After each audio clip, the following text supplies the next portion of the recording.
सरल परिपथ में आपको 3 टॉपिक पढ़ाए हैं। पहला सेल का विद्युत वाहक बल कैपिटल ई, दूसरा सेल का टर्मिनल विभवांतर भी, और तीसरा सेल का आंतरिक प्रतिरोध स्मॉल r। और आंतरिक प्रतिरोध को प्रभावित करने वाले कारक। ये आपने 3 टॉपिक देखा अच्छी तरीके से। अब चौथा टॉपिक हम बताने जा रहे हैं, वो है सेल के विद्युत वाहक बल और टर्मिनल विभवांतर में संबंध। कि सेल के विद्युत वाहक बल और टर्मिनल विभवांतर में क्या संबंध। तो आपका टॉपिक है सेल का विद्युत वाहक बल और टर्मिनल विभवांतर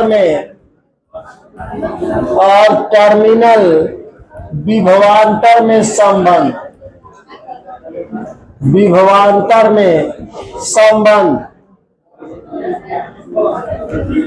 ये आप चौथा टॉपिक पढ़ने जा रहे हैं।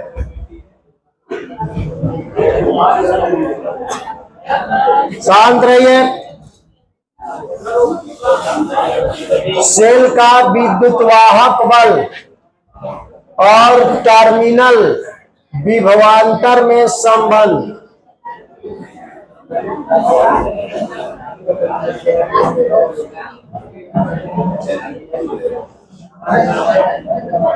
देखिए क्यों बात कर रहे हैं।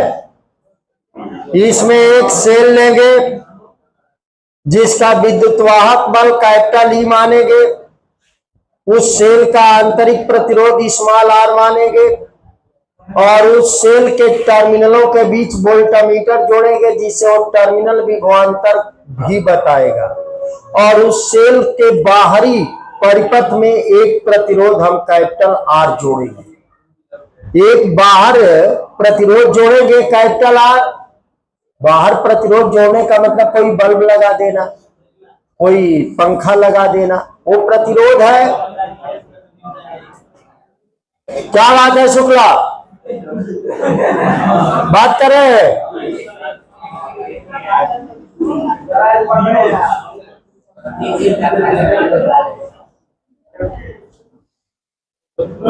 देखिए जो बात कहे, एक सेल है, सेल को एक लाइन बड़ा एक लाइन छोटा, ये छोटा वाला माइनस बड़ा वाला प्लस, ये सेल है जिसका विद्युत वाहक बल, ये सर्किट तैयार करेंगे कैपिटल ई, और इसी से सटे एक आंतरिक प्रतिरोध दिखाया जाता है, ये स्मॉल r। और अगर ये चाहे तो इसको डॉटेड घेर दिया जाता है। आपको दिखाए थे कल आंतरिक प्रतिरोध के दौरान, आंतरिक प्रतिरोध के दौरान ये चीज हम दिखाए थे, ठीक है। ये सेल है, हमने सर्किट में दिखा दिया। सेल के विद्युत वाहक बल कैपिटल ई और सेल का आंतरिक प्रतिरोध स्मॉल r को दर्शा दिया। अब हम इस सेल के टर्मिनल से एक वोल्टमीटर जोड़ेंगे जो उसका टर्मिनल विभवांतर को शो करेगा। ये टर्मिनल एक ये है और एक ये है, ये प्लस है और ये माइनस है। इससे हम एक वोल्टमीटर जोड़ दिए जो इसका टर्मिनल विभवांतर भी बता रहा है। वोल्टमीटर, आप कहेंगे कि वोल्टमीटर नहीं देखे हैं। वोल्टमीटर आप देखे हैं। वोल्टमीटर स्टेबलाइजर में लगता है, इतना एक सुई रहती है, चलती है।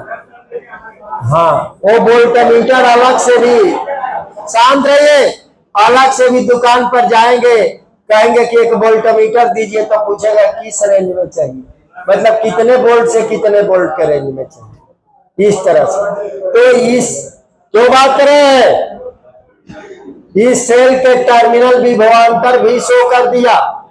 अब इस सेल से हम एक बाहरी प्रतिरोध जोड़ेंगे कैपिटल R, और वो कैपिटल R कुछ भी हो सकता है, बल्ब हो सकता है, पंखा हो सकता है, टेलीविजन हो सकता है, जो भी चाहे वो।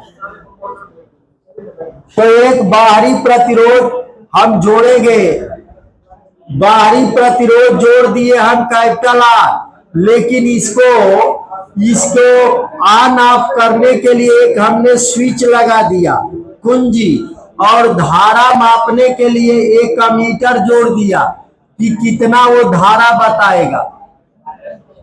ये रेजिस्टेंस है आर और ये कुंजी है ऑन ऑफ करने के लिए। ऑन करेंगे चालू हो जाएगा, ऑफ करेंगे बंद हो जाएगा। कुंजी है ये। हाँ? हम तो बंद कुंजी ऑफ करने की जरूरत है क्या है?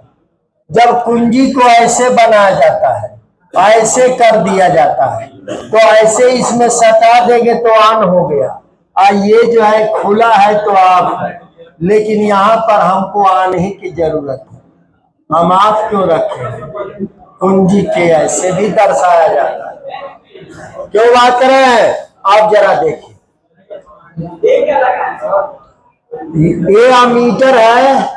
अमीटर जानते हैं धारा नापने के लिए कितना एम्पियर धारा दे रहा है,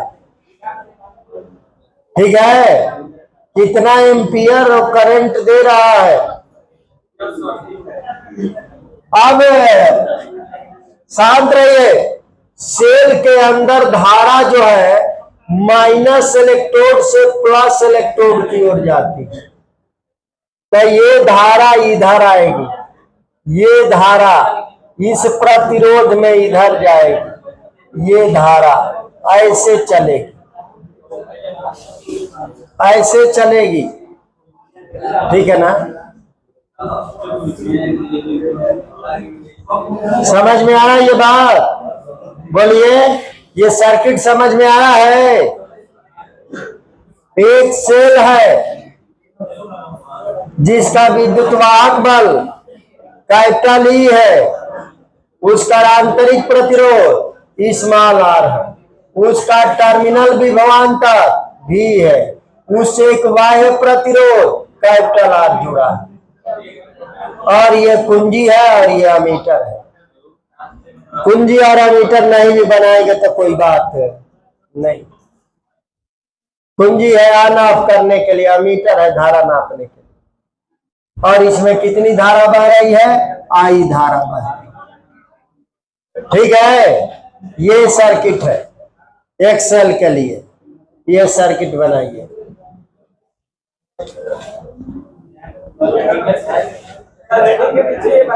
हाँ हाँ,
हाँ, लिखिए, माना एक सेल, माना एक सेल का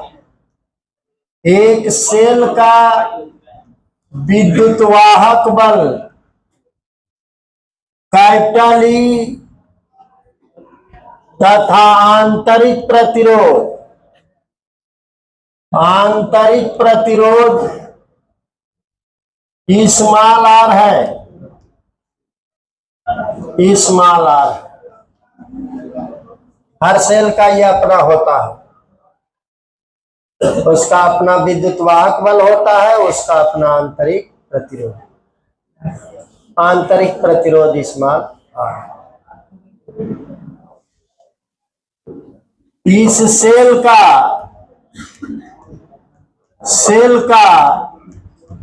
टर्मिनल विभवांतर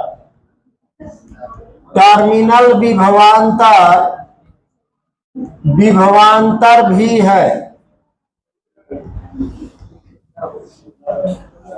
टर्मिनल विभवांतर भी है जो प्रतिरोध के सिरों के बीच विभवांतर के बराबर होता है।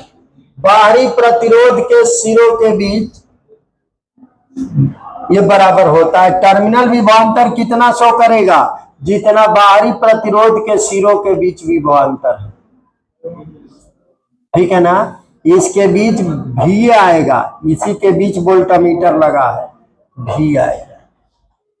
टर्मिनल विभवांतर भी है, इसमें सेल से आई धारा प्रवाहित हो रही है और बाह्य प्रतिरोध क्या है?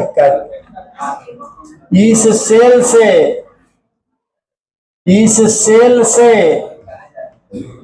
एक बाह्य प्रतिरोध, एक बाहरी प्रतिरोध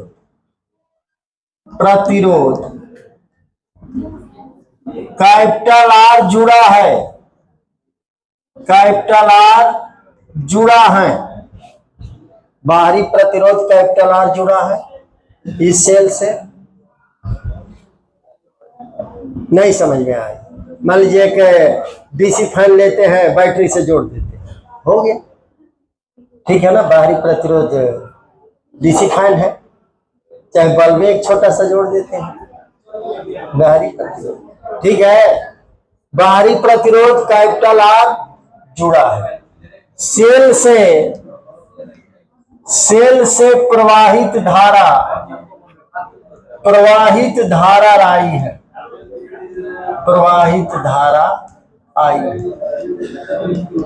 सेल से प्रवाहित धारा कितना है? आई है, आई धारा प्रवाहित हो रही है सेल से।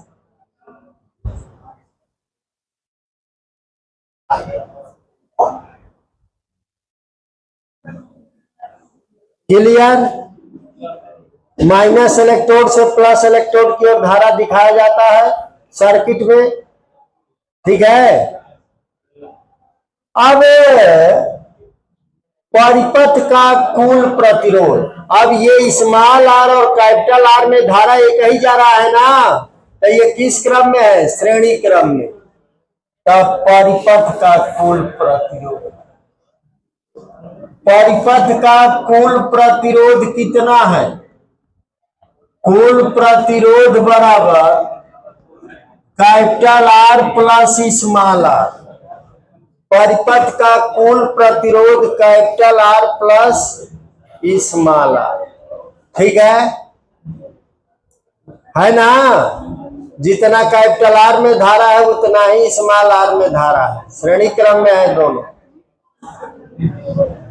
अब परिपथ में प्रवाहित धारा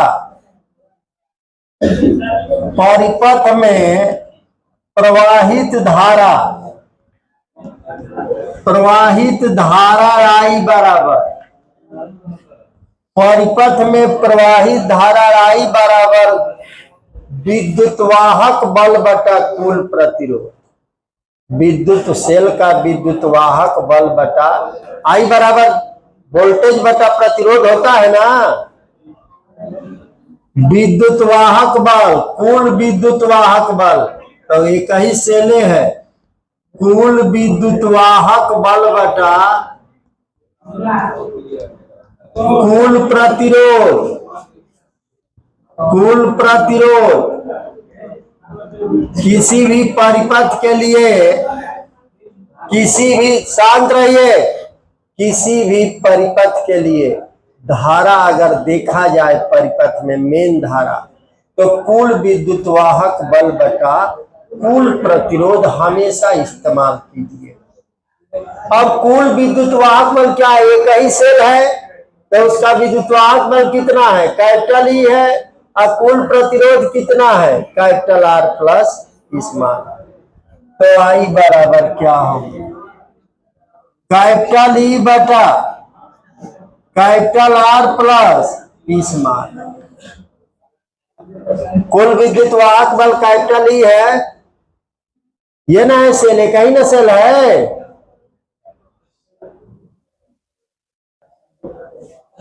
बोलिए, नहीं समझ में आया ये, अब तिरिया गुणा कर देगा इसको। कैपिटल ई बराबर क्या हो जाएगा, capital I capital R plus I small R.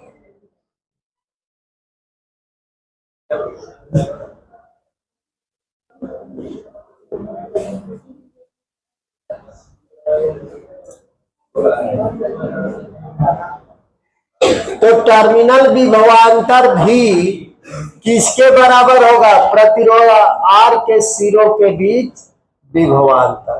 तो ये इसमें धारा कितना है आई, और प्रतिरोध कितना है आर, तो विभवांतर कितना शो करेगा, आई आर। ठीक है, तो अब लिख देंगे टर्मिनल विभवांतर, टर्मिनल विभवांतर भी बराबर प्रतिरोध आर के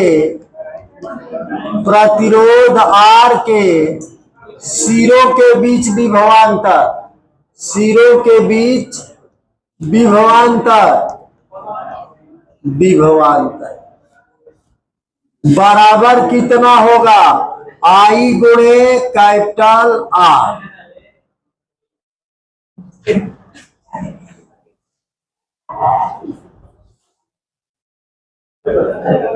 आई गुणे कैपिटल, इसमें धारा है आई और प्रतिरोध कितना है आर, तो इसके सिरों के बीच विभवांतर कितना होगा, आई आर। जैसे मान लीजिए एक एग्जांपल के तौर पर, ये 10 ओम का प्रतिरोध है और इसमें 3 एम्पियर की धारा जा रही है, इसके सिरों के बीच कितना विभवांतर आएगा, 30 वोल्ट। V बराबर आई आर 3 गुणे 10, तो इसमें धारा जा रही है आई और प्रतिरोध है आर, तो सिरों के बीच विभवांतर कितना होगा, आई आर, जो टर्मिनल विभवांतर के बराबर होता है। अब इस आई आर के जगह क्या रख देंगे, भी आई आर का मान उपरोक्त समीकरण में रखने पर, उपरोक्त समीकरण में रखने पर क्या हो जाएगा, ई बराबर भी प्लस आई आर।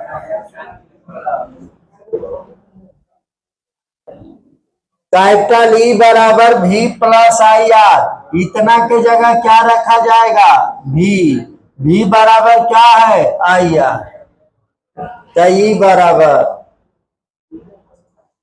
भी प्लस आई आर।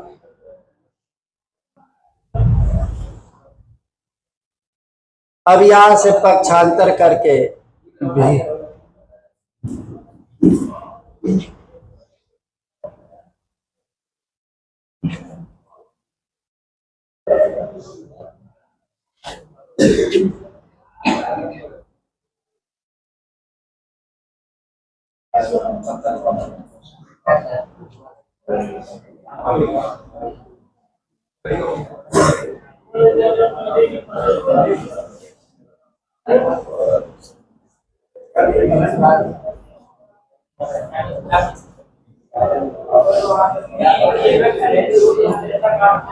हाँ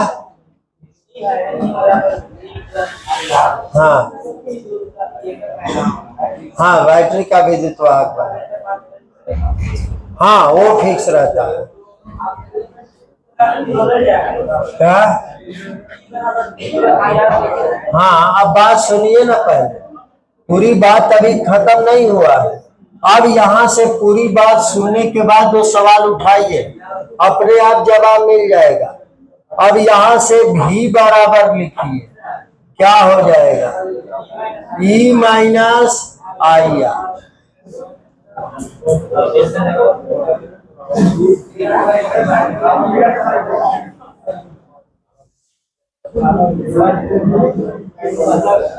ई हमेशा नहीं, वो फिक्स मान। हाँ, भी बदलेगा।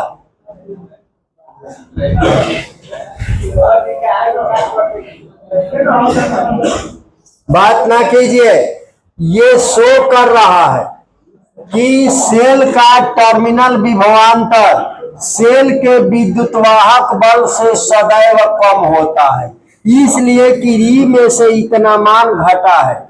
आई कुछ होगा ना आई, आप आंतरिक प्रतिरोध सेल का कुछ होगा तो दोनों का गुणा होगा तो ई में से इतना मान घट जाएगा ना, वही ना टर्मिनल विभवांतर होगा। तो क्या मतलब? टर्मिनल विभवांतर भी सेल का उसके विद्युतवाहक बल से सदैव कम होता है। हाँ, माइनस ई में से उतना माइनस हो गया है तब भी मिला है। बोलिए। हाँ, अगर करंट नहीं देते हैं आई बराबर 0 तो उस समय टर्मिनल विभवांतर सेल के विद्युतवाहक बल के बराबर होगा। लेकिन अगर करंट जा रहा है तो समझिए कि सेल का विद्युतवाहक बल टर्मिनल विभवांतर सेल के विद्युतवाहक बल से कम होगा, सदैव कम होता है। अगर करंट आप उससे ले रहे हैं तब, सेल से आप करंट ले रहे हैं तो टर्मिनल विभवांतर सेल के विद्युतवाहक बल से कम होगा। बात समझ में आ रहा है? ये तो लिख दीजिए, इससे स्पष्ट है, इससे स्पष्ट है कि सेल का टर्मिनल विभवांतर सेल का टर्मिनल विभवांतर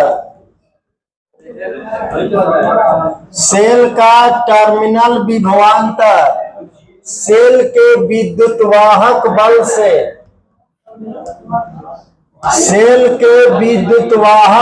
से सदैव कम होता है, सदैव कम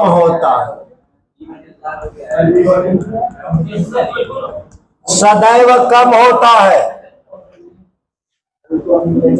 जब हम धारा ले रहे हैं सेल से तब, ठीक है।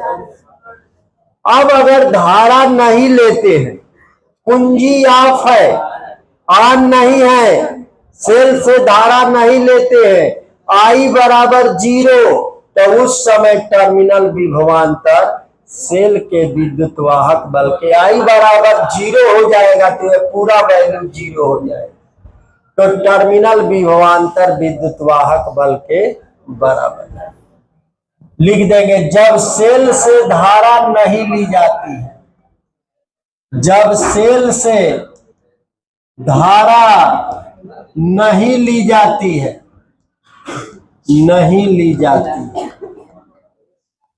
कोष्ठ में आई बराबर कितना?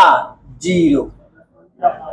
जब सेल से धारा नहीं ली जाती है, आई बराबर 0।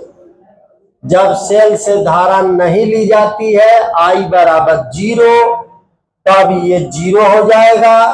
तब भी बराबरी, अर्थात टर्मिनल विभवांतर सेल के विद्युत वाहक बल के बराबर है। अर्थात टर्मिनल विभवांतर सेल के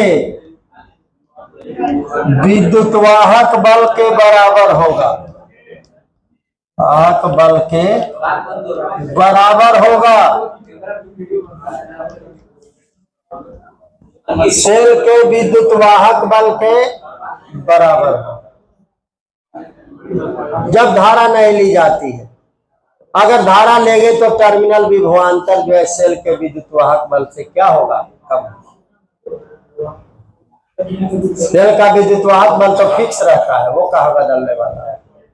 वो तो सेल के बनावट पर है कि इलेक्ट्रोड की से प्रकृति क्या है, विद्युत अपघट की प्रकृति क्या है, कौन सा विद्युत अपघट डाले हैं, किस धातु का इलेक्ट्रोड डाले हैं, उस पर डिपेंड करता है।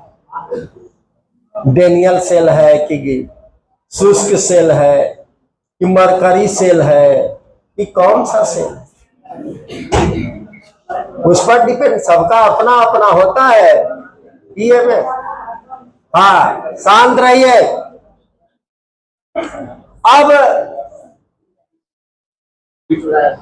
अब हम सेल के आंतरिक प्रतिरोध निकालेंगे।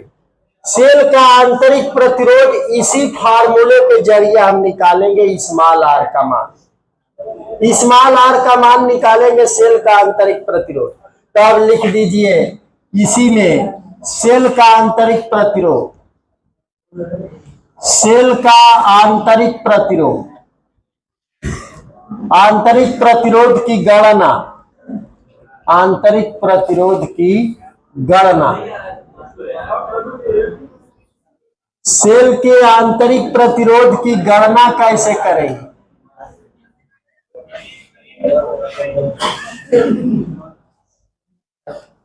सेल के आंतरिक प्रतिरोध की गणना कैसे करेंगे?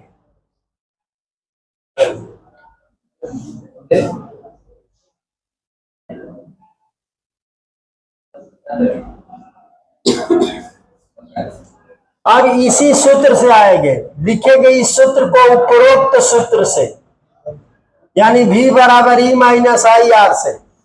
ठीक है, तो लिखेंगे उपरोक्त सूत्र। उपरोक्त सूत्र V बराबर E माइनस आई आर से, आई आर से स्मॉल आर बराबर पक्षांतर करके बता दीजिए हमको क्या हो जाएगा। स्मॉल आर बराबर इधर आएगा प्लस आई आर हो जाएगा। अच्छा, आई आर लिख दे बराबर ई माइनस भी।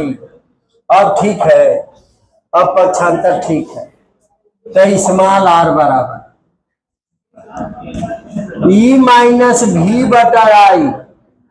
अब ठीक है ना। अब आई बराबर लिख देंगे V बाई आर। आई बराबर V बाई आर रखने पर क्या हो जाएगा, स्मॉल आर बराबर हो गया E माइनस भी बटा V बाई आर। तो अब ये आर उलट जाएगा। आर बराबर स्मॉल आर बराबर कैपिटल आर और E माइनस भी बटा भी।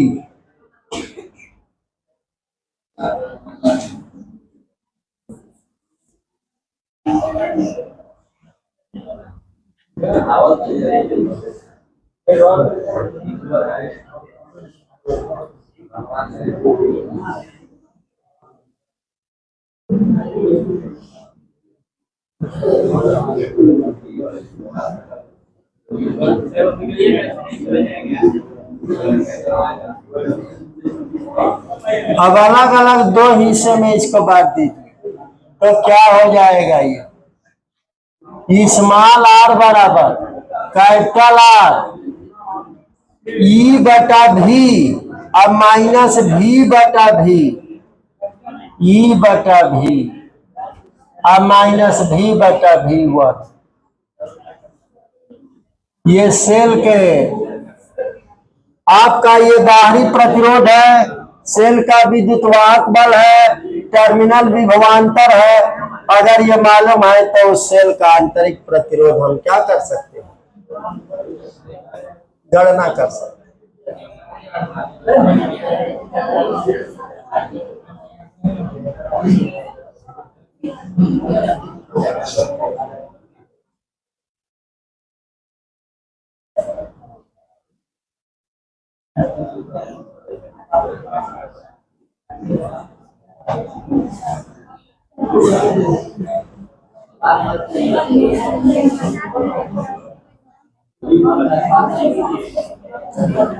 अब ये सारा चीज जो चल रहा है उस समय चल रहा है जब हम सेल से धारा ले रहे हैं, सेल से हम करंट ले रहे हैं, तब का ये सारा मामला है।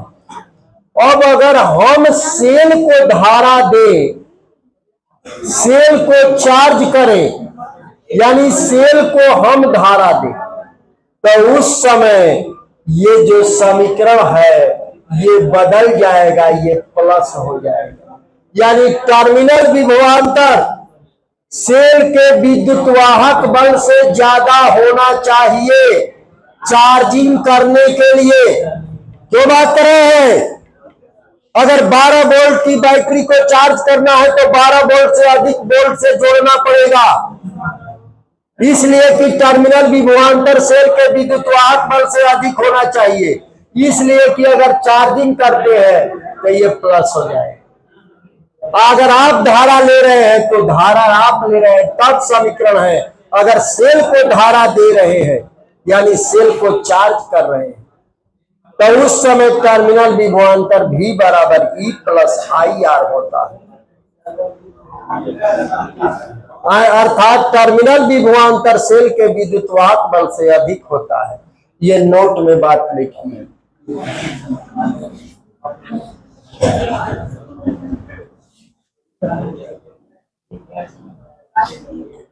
जब सेल को धारा दी जाती है, धारा दी जाती है,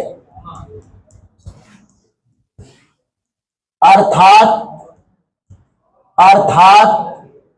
सेल को चार्ज किया जाता है, सेल को चार्ज किया जाता है, चार्ज किया जाता है,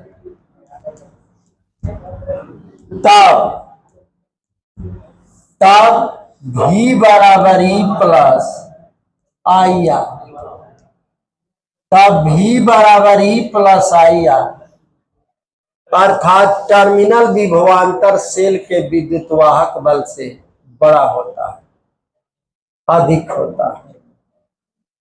अर्थात टर्मिनल विभवांतर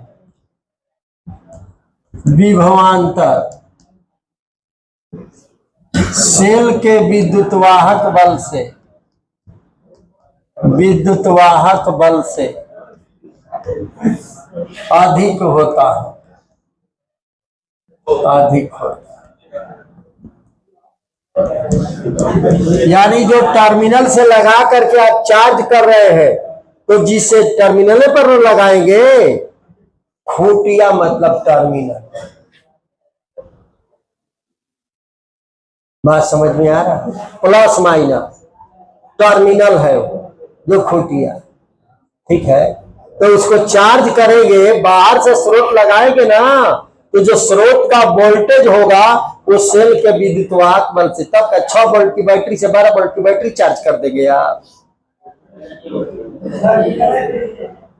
12 वोल्ट की बैटरी से 6 वोल्ट की बैटरी चार्ज हो जाएगी।